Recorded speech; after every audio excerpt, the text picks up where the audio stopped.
Under செஸ்லையும் ஒரு ப்ராப்பரான finishing மற்றும் அசெம்பிளிங் கொடுத்துருக்கிறத நம்ம எங்கே பார்க்க முடியும்.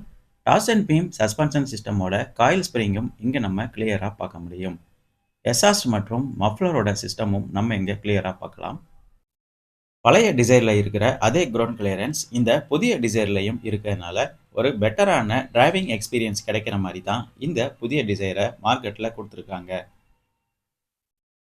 ரிவர்ஸ் கேமராவை இங்கே பிளேஸ் பண்ணியிருக்கிறத நம்ம இங்கே பார்க்கலாம். ஒரு ஹை குவாலிட்டியான ஹெச்டி ரிவர்ஸ் கேமரா தான் இந்த டிசைருக்கு கொடுத்துருக்குறாங்க.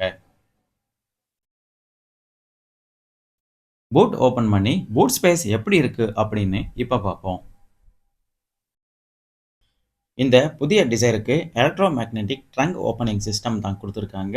கீ ஆப்ரேட்டட் பூட் ரிலீஸ் ஆப்ஷனும் இந்த புதிய டிசைருக்கு அவைலபிளாக இருக்குது. கீழேயே பூட்டை ரிலீஸ் பண்ணுறதுக்கு ஒரு பட்டனும் கொடுத்துருக்காங்க. இந்த பட்டனை